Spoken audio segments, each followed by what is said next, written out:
have here today Kristin, and I won't say your last name because I couldn't pronounce it, so sorry, from Iceland, who's going to give a lovely talk on the acute ischemic stroke patient admitted to Landspitali University Hospital in Iceland on the development, implementation, and evaluation of a nursing care plan.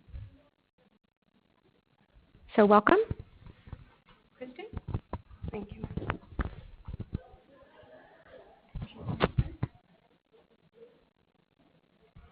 Hello, my name is Kristin, and here we have Marianne, my supervisor.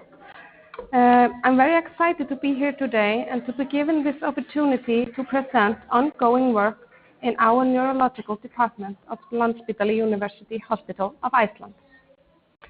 Even though this project is still ongoing, I hope that this speech will allow for some fruitful discussions and good ideas that I can take home with me. And I would like to start by thanking my supervisor, Marianne Klinke, for all the help and the support she has given me. And also I'd like to thank Aucte, the head of the department, neurological department, and all the nurses I work with every day in the neurological department of Landspitali. The agenda today. First, I will explain a little bit about a clinical context in which we are implementing the new and improved nursing care plan. I will then explain the preparation that we have undertaken before implementation of the new nursing care plan for stroke patients and also highlight some of the clinical hindrances that we have encountered throughout the preparation and implementation phase of the care plan. Last, I will briefly present the result of quality measures that we have collected in 82 consecutive stroke patients, which serves to help us with recalibrating important issues related to the full-blown implementation of the nursing care plan. Iceland. First, a little information about Iceland and the context of implementation. With a population of 332,000 in the year 2016, Iceland is probably one of the smaller countries that are represented at this Congress. That, of course, means that we are not as competitive in a large-scale studies. What is, however, very positive is that it is often easier to implement changes because we are not too big. The neurological department of Landspitali University Hospital has room for 20 patients and serves mainly acute neurological patients from Reykjavik and the surrounding area of the catchment area around 200,000 people. Around half of the occupied beds are dedicated to stroke patients. All relevant and required technology and multidisciplinary healthcare professionals to ensure optimal treatment and care of the acute stroke patient exist. However, we had experienced that clinical pathways, including clear procedure of assessment, medical, nursing, and multidisciplinary approach, clear procedure of management, early mobilization, control with vital signs, treatment of hypoxia and infections, bladder control, including avoidance of indwelling catheters, and so forth, needed to be optimized. The fact was that in our experience, the current guidelines were not adhered to. The flow of stroke patients are large enough to fulfill the ones required to run specialized strokes units as they have been characterized in the literature. In spite of the presence of nursing procedures, adherence to those have never been tested. The care plans needed a facelift, and strategies in how to maintain and advance devotion to care plans were lacking when we started the project. Stroke is still the second leading cause of disability in Europe, which makes it of paramount importance to take action that may help to improve patient outcome. Determining the severity of stroke early is important, and research has indicated that in particular patients who fall into the categories of moderate or severe strokes when measured on the National Institute of Health stroke scale profit hugely from early intensive multidisciplinary stroke rehabilitation. Initial stroke severity as a predictor of long-term costs have been well established. There is, of course, more to stroke than just being expensive for society. Of importance, stroke is a life-turning event for patients and their relatives. When patients with stroke recall their experience of getting a stroke, they often utter something like, it is amazing to contemplate how everything in my life was turned upside down just over one night.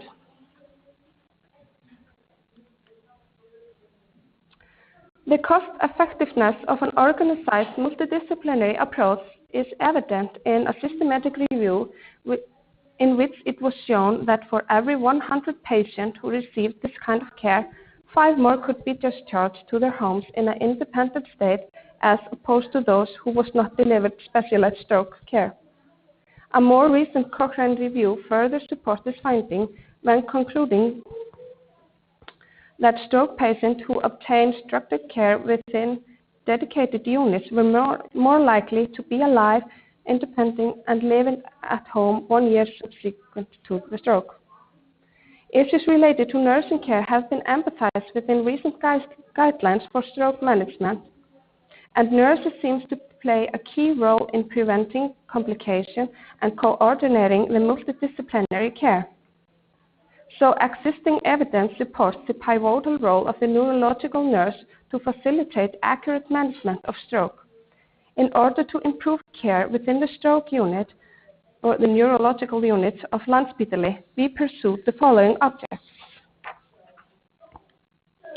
We set out to clarify the nurse's role in the interdisciplinary acute stroke team, to develop and implement clinical support tools to manage patients potentially eligible for and who receive thrombolytic treatment, to implement a plan for managing all acute stroke patients within the first 7 to 72 hours following onset. When starting out such a project, improving nursing within just one department, it quickly becomes clear that there is nothing that you do within a hospital setting that is confined only to your department. In order to make this new nursing care plan effective, we had to involve several other wards such as the emergency room, intensive care, radiology, and also enhance collaboration with other interdisciplinary professionals, physicians, physiotherapy, nursing assistant, speech-language therapist, and so forth. In order to begin treatment as soon as possible, the emergency transfer from home to hospital also needed improvement. This collaboration was facilitated by lean project management within Landspitali. The development of the care plan was divided into several interrelated phases: review of the literature, identification of facilitating and inhibiting factors, consensus discussion in an interdisciplinary forum where international recommendations were adjusted to Icelandic circumstances, development of an educational package and supportive clinical tools, determining time frames for re-evaluation, evaluation by monitoring of selected quality indicators in 300 stroke patients.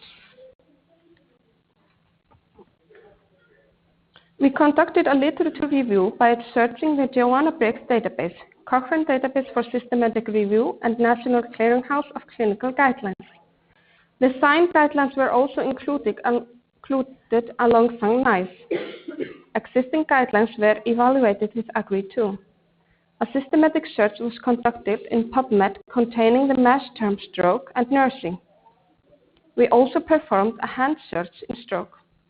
Identified articles were evaluated with checklists from the Joanna Briggs Reviewer's Handbook. We encompassed recommendations related to neurological assessment, such as using the National Institute of Health Stroke Scale, measurement of vital signs, cardiac monitoring, bed rest, intravenous access, intravenous fluids, administration of thrombolytic treatment, TPA, observation of side effects subsequent to TPA administration, dysphagia screening, nutritional and hydration needs, positioning and mobilization, bladder control and incontinence management, pressure ulcer risk, assessment of cognitive and language capacities, visual loss, and family or caregiver information.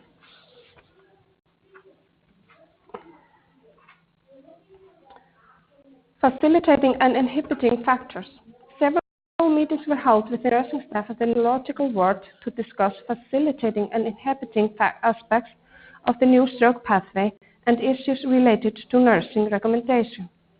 Translation of recommendation into local context were enabled by assessing current best practice evidence in reading groups and in interdisciplinary group discussions.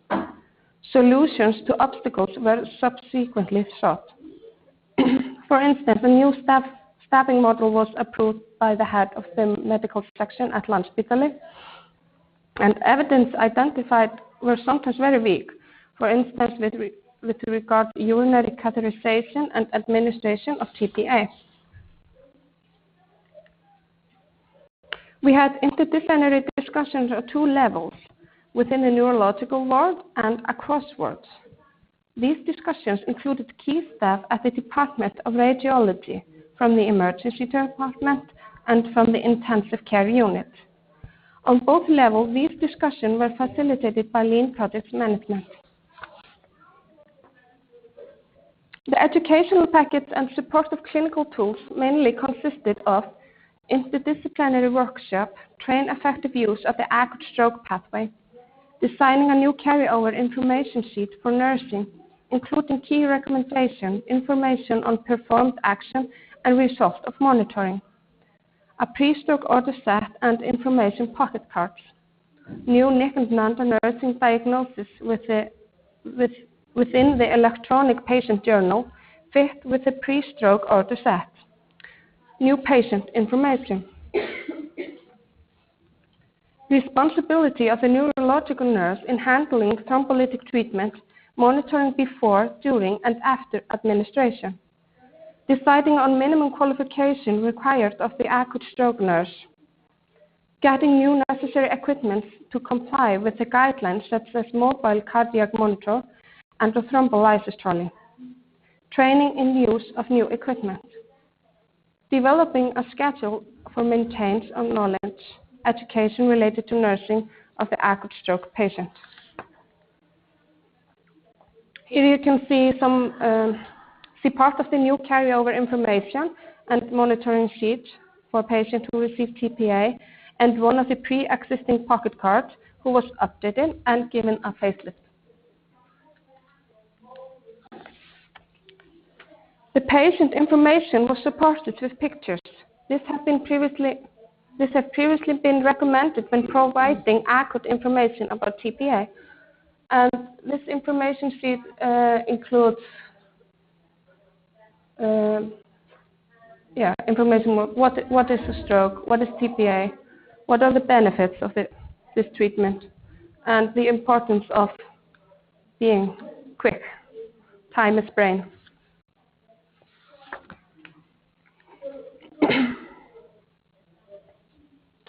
The new pathway and care plan for ischemic stroke patients who receive TPA will start the 3rd of October this year. We will follow up the implementation with the interdisciplinary evaluation meetings on a monthly basis for the first 6 months. We will present results of quality measures to the staff at monthly basis. Opinion leaders help to encourage the use of assessment and let senior staff know if adjustments are required. We are not currently, but next week we will start videotaping educational video for future education of the staff.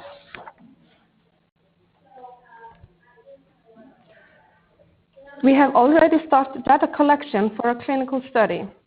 Nursing sensitive quality indicators will be monitored in 300 consecutive stroke patients admitted to the neurological department at Landspitali. We have gotten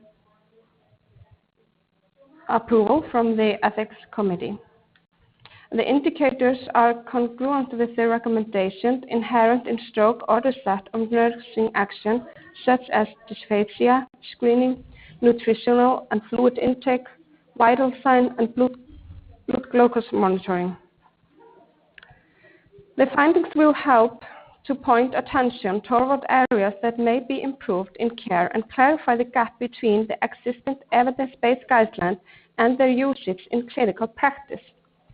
The description of clinical characteristics and furthermore important in order to establish the time needed for enrolling patients with specific defects into future studies. Lastly, the study will enlighten case mortality and key outcomes measures within the first 3 months. This provides important information when comparing Icelandic stroke patients with those abroad.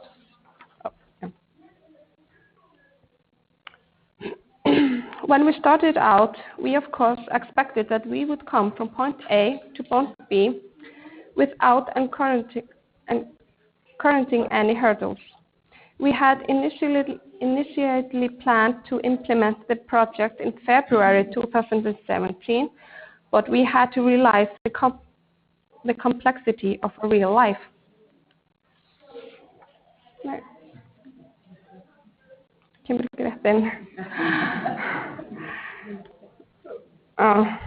It was supposed to pop in once in a time.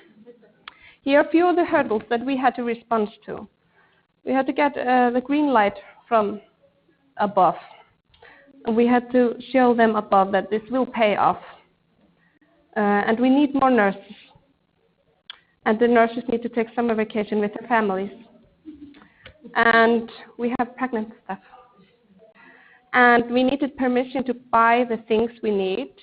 And then, because we're on a small island, we needed to wait for the things we bought.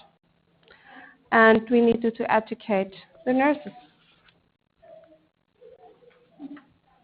We certainly did not just sit still. On the contrary, we initiated collaboration with the Icelandic Patient Association for Stroke, whose name is Heilaheil.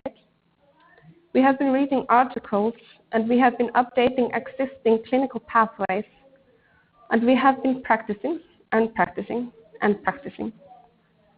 We have started collecting data, so we have identified new needs.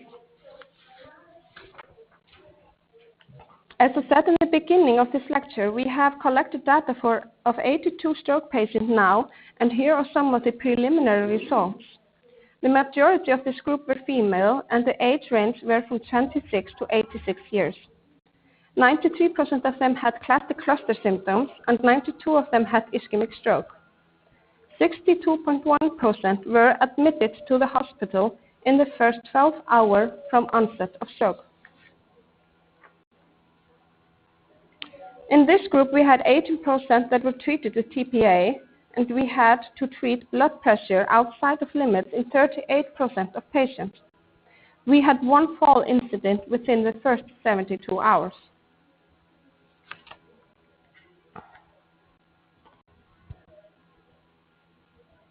So these numbers indicate a need for improvement in many areas. For instance, screening for dysphagia was only documented in 46% of the stroke patients.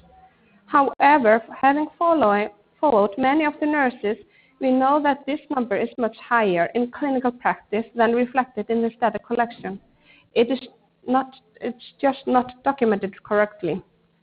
Therefore, we reviewed the electronic patient journal, and there is no easy way to fill out that screening has been performed. This is currently being corrected. We have set up an educational program for nurses that will be launched October 1st to promote the use of the pre-order stroke set. Our educational department and quality department have approved of publishing the guidelines, so they will be released at the same time as the educational program. By making continuous measurement of quality indicators available, nurses will be able to see how they're doing. We will use these measurements to compare before and after implementation.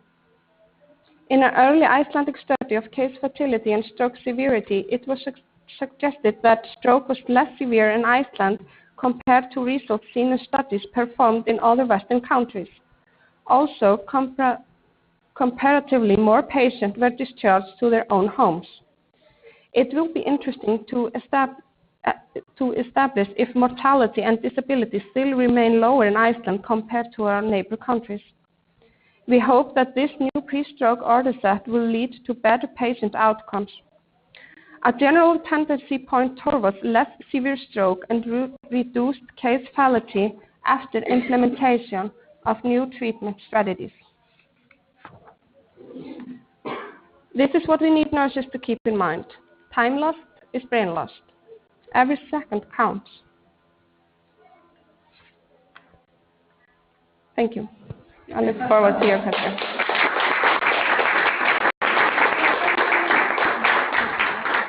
So we have a few minutes for questions. That was a lovely lecture, and I really appreciate the scientific approach that Iceland has taken to evaluating changes in their stroke management. And it's interesting to see that the world over, we have the same issues with, instead of having a linear progression on a bicycle going to a goal, we have dips and valleys. We have to go across the water, and it's challenging everywhere. So if you have questions, please, let's hear from you. Anyone have a question? I'm Jan from the U.S. That was very interesting. Thank you very much. My one question is, you mentioned in the beginning about the NIH stroke scale being identified, but then I didn't hear any mention of your training or how you're implementing that. I know that's a big hurdle. It's a lot of time to train. Yes. What we're actually doing is we have been a huge problem with the measurement of the NIH as a stroke scale, and we are actually competing a little bit with the doctors in these days because we are actually better educated in the NIH as a stroke scale than the doctors. They think that they can just do it without getting the license to do it. So what we are doing right now is to take one nurse, and they actually take 8 hours into their working time when they have completed the scale at home, and they can do it online. They can do it online. Yeah. Mm-hmm. So and we are, I think, right now first certified nurses at the ward, and this number will just be increasing steadily within the next half year. So, but the data collection that we are taking for research purposes is only the certified nurses who collect the data from the patients and the NIH as stroke scale. So the uncertified nurses, their data collection does not go into the study. Yeah, but it's actually fun because we are starting to compete with each other. It actually competing is a good thing because the doctors now, when they heard that we were already 4 nurses and they were nodding, they were like, oh my God, we need to get up there and we need to be in front. So it's actually really a good thing. How many nurses do you have on your ward? We have around 20 nurses that we need to educate in this. So, just one more question. Yeah, I'd like to ask about the NIH scale. Now, the doctor overall, how many times do you say, or do you have a experience? How many times do you do it for a stroke or a patient? After TPA administration, we do it at the same time. We take vital signs for the first 24 hours. Or do you do both? Both the doctors and the No, modified. Yeah, we do the modified version of the NIH stroke scale after TPA administration with the general assessment of patients. We only do the NIH stroke scale when patients are admitted initially, the full scale. Yeah. And then the doctors are supposed to do it after 24 hours, but it's not something that we can use for research yet.